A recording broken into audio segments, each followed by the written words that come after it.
الحمد لأهله والصلاة على أهلها۔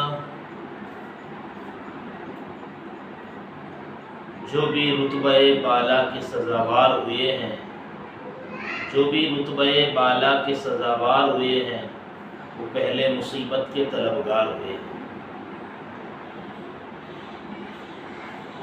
واجب احترام سامعین، اللہ تبارک و تعالیٰ کے فضل و کرم سے آپ کے بیچ ایک بہت ہی انوکھا موضوع لے کر حاضر ہوا ہوں۔ بات یہ ہے کہ آج کل اصلاح معاشرہ کے عنوان سے پروگرامات ہو رہے ہیں، ایک بات بڑی صاحب علم کی مناسب سمجھا کہ اس بات کو دہرایا جائے۔ تو دوستو، ہم سب کو ایک شکوہ ہے، ہم سب کو ایک گڑن اور قلق اور افسوس ہے کہ اصلاح معاشرہ کے نام پر بنی تحریکات کیوں ناکام ہوتی چلی جا رہی ہے، اور ناکام نہ صحیح تو مدھم اور کمزور کیوں پڑ جاتی ہے۔ تو لائیے اس سلسلے میں ذرا کچھ نتیجہ خیز باتیں کرتے ہیں۔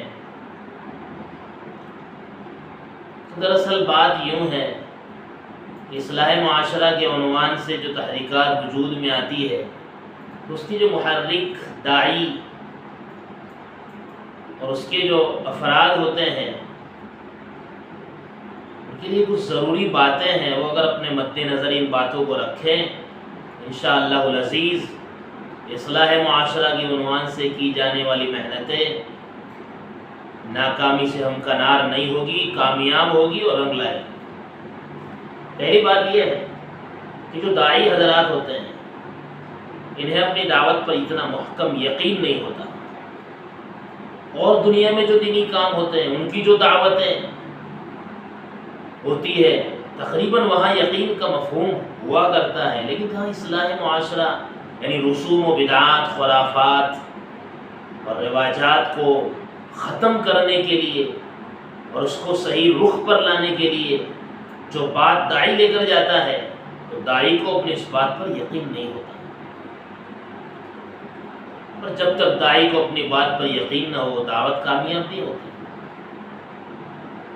ایک وجہ یہ پائی جاتی ہے، ایک بات یہ ہے، لہذا داعی کو اپنی بات میں، اصلاحی بات میں یقین ہونا چاہیے، یقین مستحکم۔ دوسرے نمبر پر یہ بات ہوتی ہے، بہت دکھ کے ساتھ اور بہت معذرت کے ساتھ، کہ خود وہ داعی حضرات ان اصلاحی باتوں پر عامل نہیں ہوتے، کسی نہ کسی درجے میں ان سے بھی چوکیں ہو چکی ہوتی ہیں، دعوت کبھی بھی کارگر نہیں ہوئی اور نہ ہونے والی ہے۔ تیسری بات یہ ہے کہ معاشرے میں کچھ ایسے افراد ہوتے ہیں کہ جن کو ان اصلاحی باتوں سے تکلیف ہوتی ہے، پریشانی ہوتی ہے، تو وہ رکاوٹیں کھڑی کرتے ہیں، جس کو صحیح لفظوں میں کہیں تو اس کے خلاف سازشیں بناتے ہیں۔ وہاں داعی حضرات کی ذمہ داری ہے کہ ان افراد کو اپنی اصلاحی تحریک سے جوڑیں، ان کا دینی ذہن بنا دیں، اور اگر یہ صورت ممکن نہ ہو تو ان کی باتوں کو اثر انداز نہ ہونے دیں، تحریکات کے مؤثر ہونے کے سلسلے میں ان کی باتوں کو اثر انداز نہ ہونے دیں۔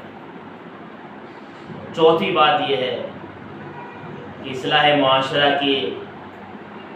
جو داعی حضرات ہوتے ہیں، وہ جب کبھی اصلاح کا عنوان لے کر اٹھتے ہیں تو سیدھا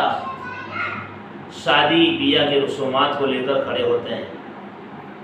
جبکہ جس آدمی کے وہاں شادی بیاہ کا پروگرام ہے، جہاں کی رسمیں اور رواجات کو یہ ختم کرنے جاتے ہیں، وہ بالکل خالی ذہن ہے، اسے نہ فکر آخرت ہے، نہ فکر عقبہ ہے، نہ اسے جنت جہنم کا کوئی احساس ہے، اور اس کے سامنے سیدھی بات یہ رکھی جائے کہ آپ یہ غلط اور برا کر رہے ہیں، یقیناً وہ اس بات کو ماننے والا نہیں۔ تو اصلاح کے سلسلے میں ترتیب نبوی یہ ہے کہ پہلے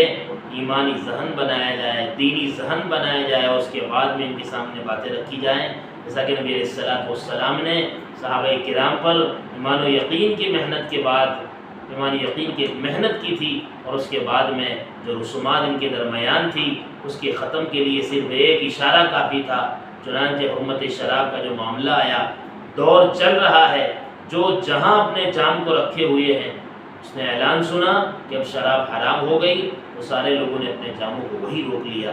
یہ فوری طور پر عمل ہوا، کوئی مخالفت نہیں ہوئی، ایک بہت اصلاح معاشرہ کا شاندار نمونہ قائم کیا تاریخ میں۔ بس بات یہ ہے کہ پہلے ایمان و یقین کی بات ہو، دینی ذہن سازی ہو، اس کے بعد رسومات کی بات ہو۔ تو یہ کچھ باتیں تھیں جو بہت مناسب سمجھی گئی کہ آپ کے بیچ لائی جائیں، تاکہ اصلاح معاشرہ کے عنوان سے جو فکریں ہوتی ہے وہ فکریں کارگر ہو، مفید ہو، اور